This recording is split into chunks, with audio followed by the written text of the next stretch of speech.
This assignment was for the Yves Rocher Foundation, and their mission is to plant trees around the world, and they've done an incredible job of, I think they're at 100 million trees so far, and they keep going. So it's a simple mission, but it's really important.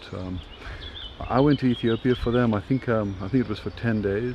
What we did was we looked at the fact that Ethiopia is probably the fastest evolving country in Africa at this time. It's a country that has a large Chinese presence. There's a large business relationship with China, and as a result there's incredible development. But that development is happening so quickly that it doesn't always take into account the environment, and so what you've seen in Ethiopia is a tremendous loss of natural forests, and that's affected the water table. It's affected rainfall. It's affected so many different aspects of the environment that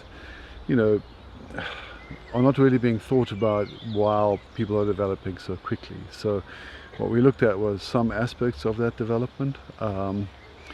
Ethiopia is not a country that is very journalist friendly, so I had to do that quite quickly when I worked in the cities and on the development sites. But it became very clear very quickly that in many of the places where we worked there would be 1 or 2 trees left, and that was it. So it's never a good thing to see that.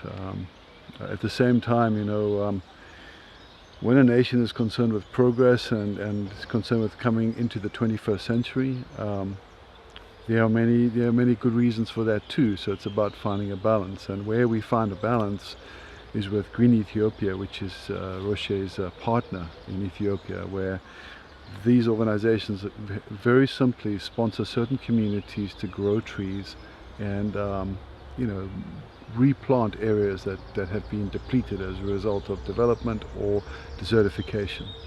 So then we were able to also photograph the farmers in those areas that were benefiting from this, and just various people who had become engaged in this tree planting process that were, 1, being employed, and 2, seeing their area return to productivity, so their farms once again became viable and water became much more available than it had been before.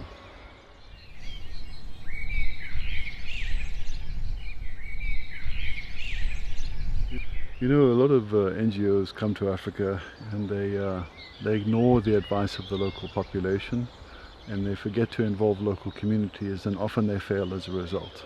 So in the case of Rocher's relationship with Green Ethiopia, I only met one white guy. The rest of the guys were all Ethiopian, and the project works as a result because the communities see a direct benefit.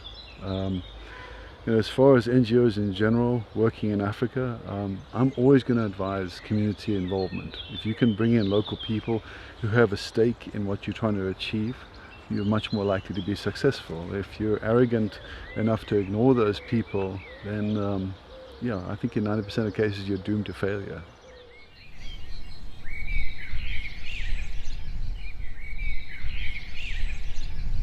China's involvement in Africa is a very complicated thing.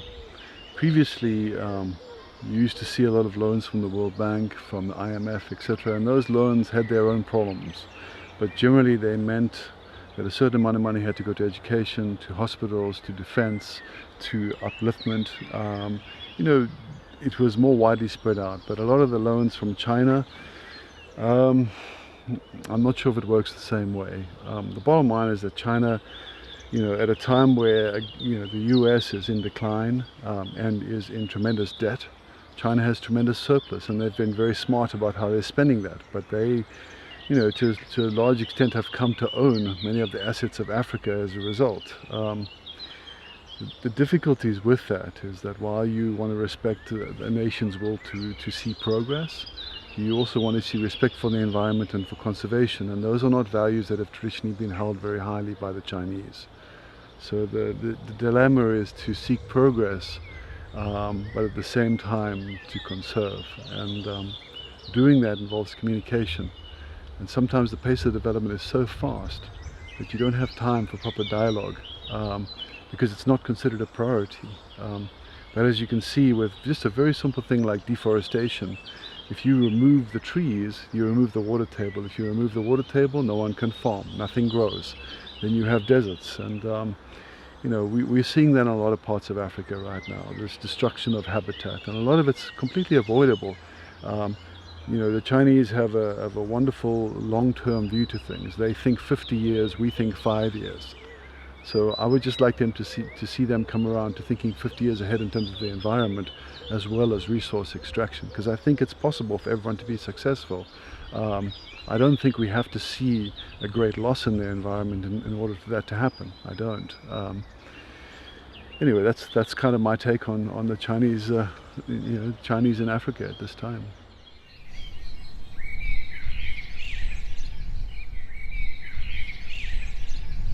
You know, it's a simple picture, but this gentleman here has been from this area his whole life.